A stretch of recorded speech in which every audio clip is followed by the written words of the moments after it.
तो देखो बच्चों, अपना जो यूनिट चल रहा है और ये यूनिट है क्या, विद्युत रसायन, इलेक्ट्रोकेमिस्ट्री।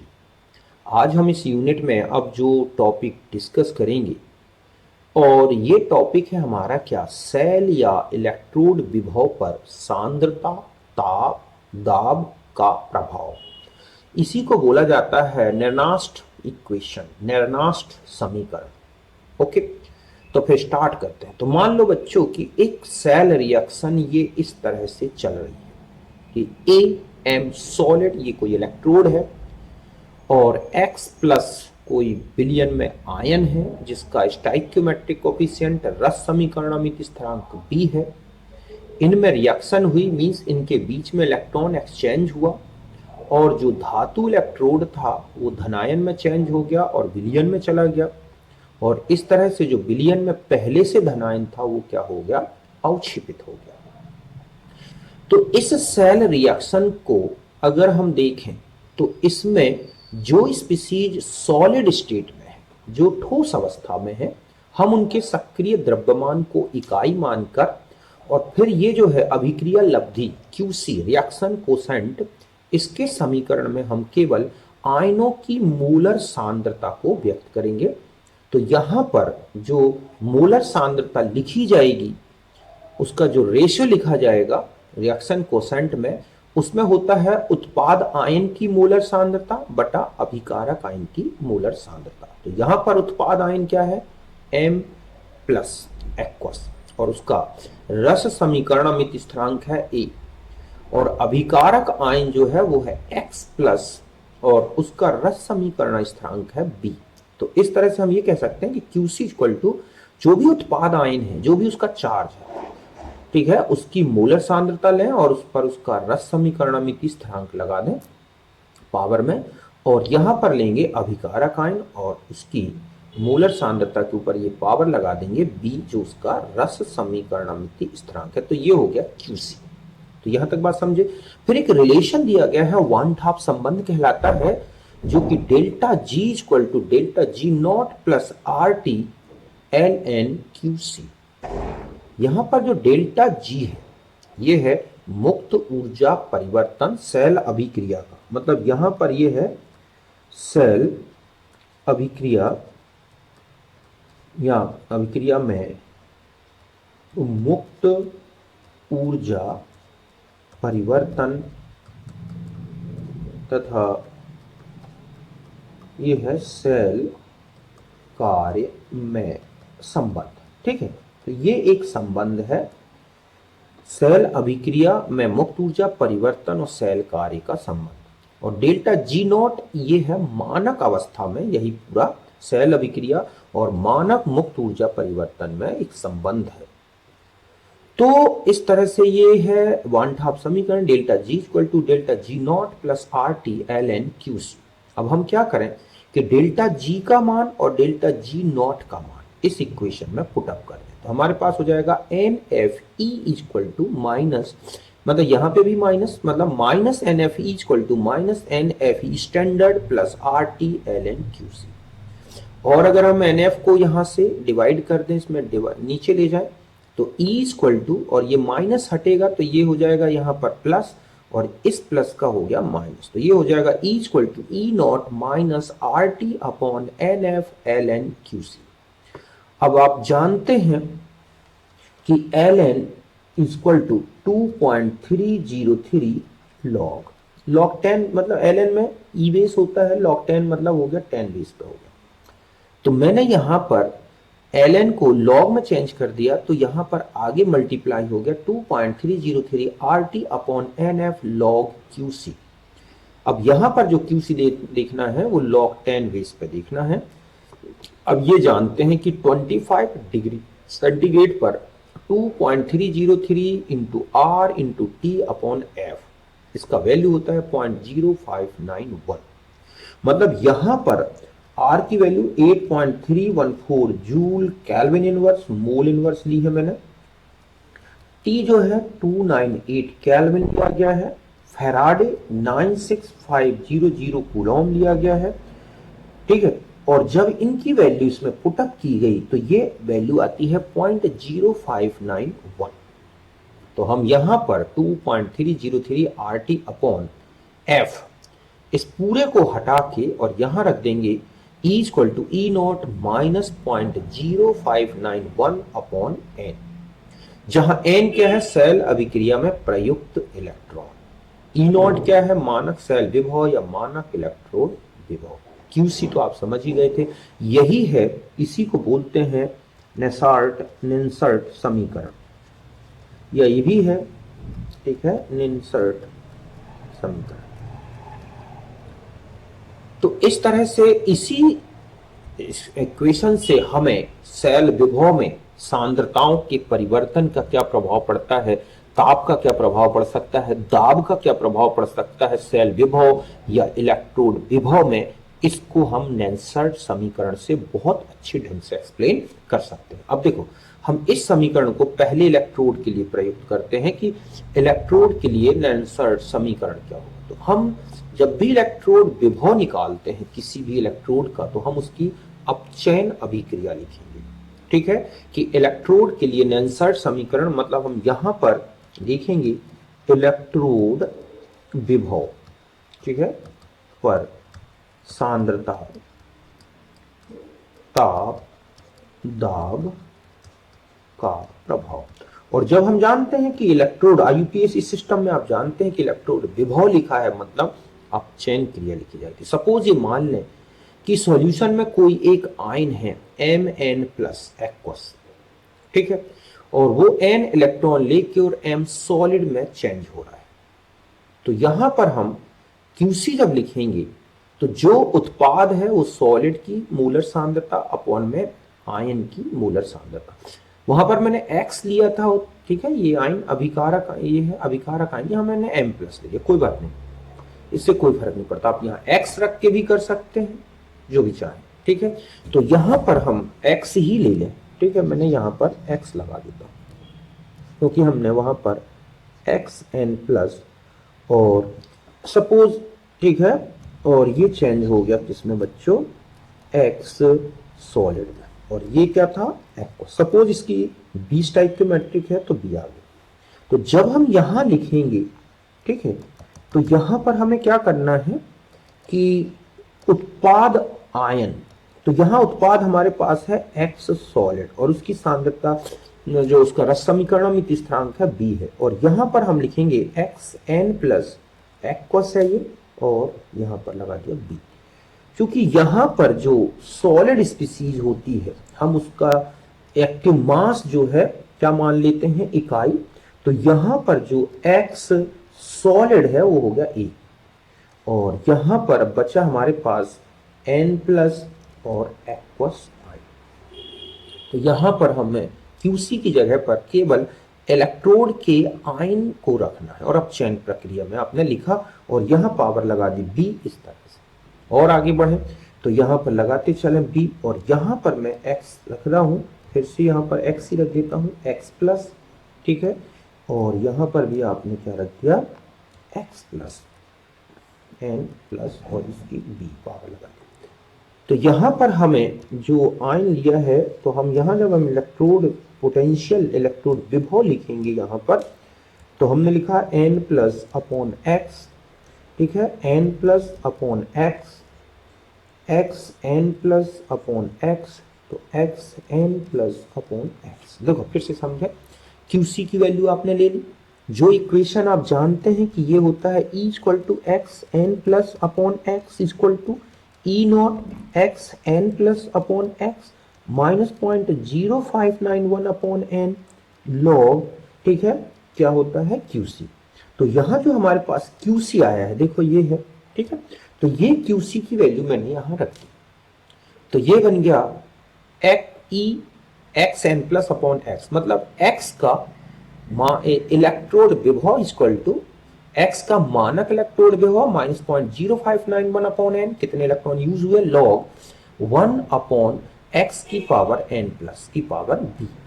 मैंने इस x को ऊपर ले गए तो यहां साइन बदल गया, तो ये हो गया e x N plus upon x, e की पावर एक्स एन की power x plus 0.0591 upon n, तो यहाँ पर मैंने ये नीचे था ऊपर कर दिया तो यहाँ प्लस साइन आ गया। अब ये देखो इक्वेशन बन गया y equal to c plus M x. तो हम एक ग्राफ लें कि यहाँ पर हम इलेक्ट्रोड विभव ले लें, ठीक है, कि कितना चेंज हो रहा है n प्लस अपॉन एक्स, और यहाँ पर हमने उसकी सांद्रता ले रखी है किसकी, x की, n प्लस, और ये है उसका v पावर। तो इस तरह से जब ग्राफ लेंगे तो यहां पर ये जो वैल्यू इंटरसेप्ट से दिख रही है हमें, ये तो हो जाएगा n प्लस अपॉन एक्स, मतलब ये हो गया इंटरसेप्ट, अंतःखंड, ठीक है। और जो स्लोप दिख रहा है उसमें देखो आप 0.0591 अपॉन n का वैल्यू दिख रहा है। तो इस तरह से हमें एक स्ट्रेट लाइन इक्वेशन मिली। अब यहां ध्यान रखना है कि आपको कोई भी इलेक्ट्रोड लिख दिया गया हो और उसके लिए इलेक्ट्रोड विभव पूछ रहा है तो आपको अपचयन प्रक्रिया के लिए लिखना है, ठीक है। मानक अपचयन पूछ रहा है तो भी यही लिखना है, लेकिन अगर उसके लिए कह रहा है ऑक्सीकरण विभव निकालो तो या तो आप यहां से ऑक्सीकरण प्रक्रम को लिख के चलें, नैनस्टैट इक्वेशन बनाएं, या पहले पूरा अपचयन विभव के लिए बना लें और फिर जो भी वैल्यू निकले उसका साइन बदल दें। इस तरह से यहां पर देखें हम कि Zn अपॉन ZnSO4 0.01 मोलर, और ये हमें सांद्रता दी है ZnSO4 की, ये दे रखा है Zn का मानक इलेक्ट्रोड विभव जो है -0.76 वोल्ट। तो आपने इक्वेशन बना ली, E equal to Zn2 plus upon Zn, reduction process लिख दी, मतलब यहां पर आपको जो प्रोसेस लिखनी है Zn2 plus 2 electron equal to Zn solid.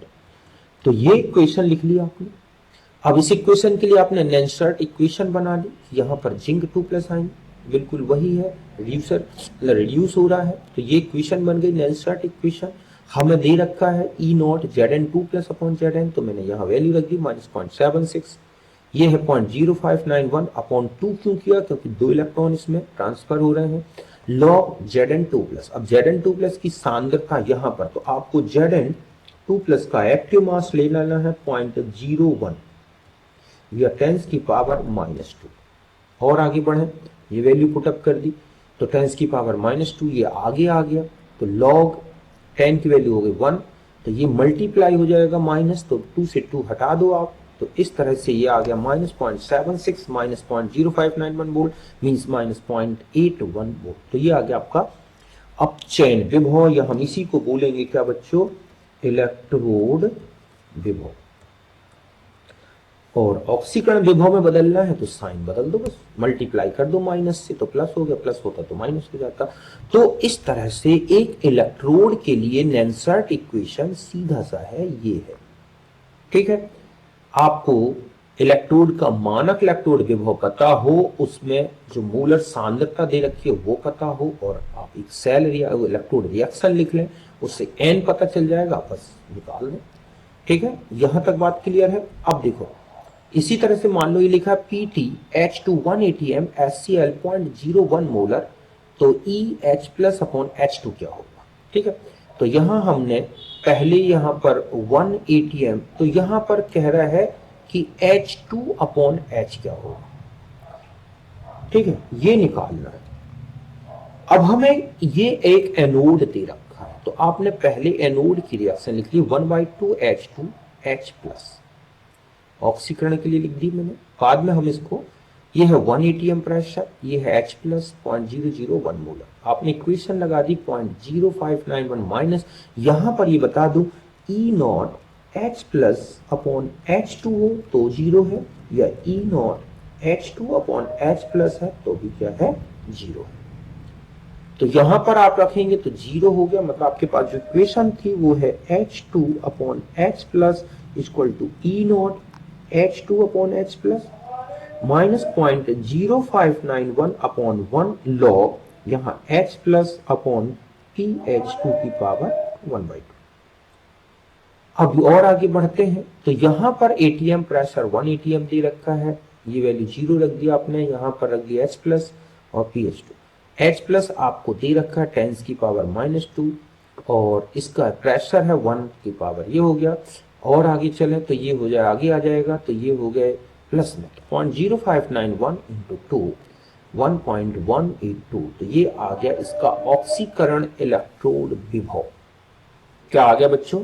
ऑक्सीकरण इलेक्ट्रोड विभव। अब आपसे पूछा गया कि इसका अपचयन विभव निकालें, तो बस इसे माइनस से मल्टीप्लाई करें, तो ये अपचयन विभव में चेंज हो जाएगा। क्लियर है बात अच्छी तरह से? तो इस तरह से हमें इलेक्ट्रोड के लिए नेंसर्ट इक्वेशन यूज करनी है। अब आते हैं सेल के लिए नेंसर्ट समीकरण। अब देखो बच्चों, आप कोई एक सेल रिएक्शन लिख दी जाएगी। जैसे मैंने ये एक सेल रिएक्शन लिख दी, AM solid plus BX plus aqueous, AM plus aqueous plus BX solid. तो जो सॉलिड स्पीसीज है वो हटा दो, केवल उत्पाद की सांद्रता बटे में अभिकारक की सांद्रता और उनके रस समीकरण में स्थिरांक रखिए, आ गया QC। अब आपको समीकरण को मतलब इस QC का मान नेंसर्ट समीकरण में रखना है, तो ये हो जाएगा E cell equal to E naught cell minus 0.0591 upon n log उत्पाद की सांद्रता बटा अभिकारक की सांद्रता और उनकी जो भी रस समीकरण में किस तरह है वो इस तरह से पावर में रखना है। E नॉट सेल निकाल लेना है कैथोड माइनस एनोड से, मतलब है कैथोड का अपचयन विभव माइनस एनोड का अपचयन विभव। जैसे यही एक सेल रिएक्शन है, Zn solid plus Cu2 plus यहां पर है और aqueous gives Zn2 plus plus solid. तो यहां पर आपको सॉलिड स्पीसीज नहीं रखनी है, हटा दो, केवल उत्पाद की आयन सांद्रता और अभिकारक की सांद्रता। क्योंकि इनके रस समीकरण में स्थिरांक 1 है तो पावर 1 आ जाएगी और 2 इलेक्ट्रॉन ट्रांसफर हो रहे हैं। अब हमें क्या करना होगा? E नॉट सेल निकालना होगा। अगर आपको क्वेश्चन में E नॉट सेल दे दिया जाए तो आप निकाल सकते हैं। तो ये इसके लिए बन गया एक सेल के लिए। बस हमें इनकी सांद्रताएं पता हो, मूलर सांद्रताएं, E नॉट सेल पता हो तो हम सेल विभव निकाल सकते हैं। जैसे इस एग्जांपल से समझें, Ni solid plus 2Ag plus 0.002 molar, Ni2 plus 0.160 molar plus 2Ag, E naught cell direct दे दिया गया 1.05 वोल्ट। तो आपने एनोड की रिएक्शन लिख ली, यहाँ पर निकल का एनोड है वो ऑक्सीडाइज हो रहा है Zn2 प्लस में एक्वस आयन में, और सिल्वर के आयन जो है अपचयित हो रहे हैं और ये सॉलिड में जा रहा है। तो यहाँ पर टोटल रिडॉक्स अगर हम लिखें एक cell complete redox reaction cell reaction, तो यहाँ पर Ni solid plus 2Ag plus gives Ni2 plus plus 2Ag solid. Solid species हटा दो तो ये बन जाएगा equation E naught minus 0.0591 upon 2, क्योंकि 2 इलेक्ट्रॉन ट्रांसफर हो रहे हैं, लॉग Ni2 प्लस की मोलर सांद्रता और अपॉन में Ag प्लस की मोलर सांद्रता और उसकी पावर लगा दी मैंने 2।